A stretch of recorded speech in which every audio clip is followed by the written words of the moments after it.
देखिए, दरअसल उत्तर प्रदेश में जिन 10 विधानसभा सीटों पर उपचुनाव होने हैं, उसको लेकर सभी राजनीतिक दल, चाहे वो बीजेपी हो, कांग्रेस हो, समाजवादी पार्टी हो या बसपा हो, सभी ने अपनी तैयारियां बहुत तेजी से आगे बढ़ाई हैं। आपने देखा है कि पिछले दिनों 6 विधानसभा सीटों पर समाजवादी पार्टी ने अपने बड़े नेताओं को प्रभारी बनाया है। इसके अलावा जो बहुजन समाज पार्टी है, उसने भी सभी 10 विधानसभा सीटों पर अपने प्रभारी उतार दिए हैं, जो लगातार वहां पर मंथन भी कर रहे हैं। कहा यह भी जा रहा है कि 1 या 2 दिन के भीतर बहुजन समाज पार्टी अपने उम्मीदवारों का ऐलान सार्वजनिक तौर पर कर देगी, यानी कि मंडल स्तर पर जो कार्यक्रम आयोजित होंगे उस जनपद में, वहां पर उम्मीदवारों के ऐलान के नामों का ऐलान भी कर दिया जाएगा।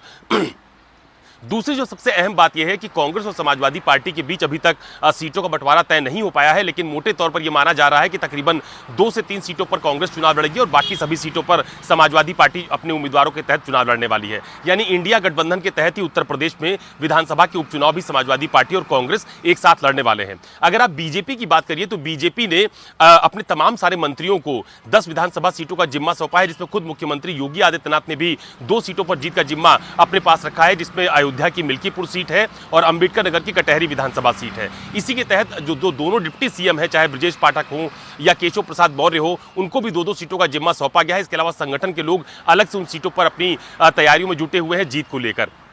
तो इतना जरूर है कि भले ही अभी तारीखों का ऐलान उत्तर प्रदेश में ना हो पाया हो उपचुनाव को लेकर, लेकिन चुनावी तैयारियां बहुत जोर शोर से देखने को मिल रही है। खुद योगी आदित्यनाथ लगातार अयोध्या और अंबेडकर नगर के दौरे पर लगातार जा रहे हैं। मतलब मुझे लगता है कि अभी हाल फिलहाल वो लगातार 2 बार अयोध्या के दौरे पर जा चुके हैं, 2 बार वो अंबेडकर नगर जा चुके हैं। ठीक इसी तरह से जिन जिन मंत्रियों को जिन जिन विधानसभा सीटों का जिम्मा सौंपा गया है, वहां पर उनको कैंप करने के लिए कहा गया है। संगठन के पदाधिकारियों से लगातार बातचीत की बात कही जा रही है। तो दोनों ही तरफ से, चाहे वो समाजवादी पार्टी हो या कांग्रेस हो या बीजेपी हो, दोनों ही तरफ से जो आजमाइश की जा रही है कि इस बार लोकसभा चुनाव में जो परिणाम आए थे, जिसने बीजेपी को काफी चौंका दिया था कि वो आधी सीटों पर सिमट गई उत्तर प्रदेश में, तो इस बार उपचुनाव में सभी 10 सीटों को जीतने का लक्ष्य बीजेपी की तरफ से रखा गया है। और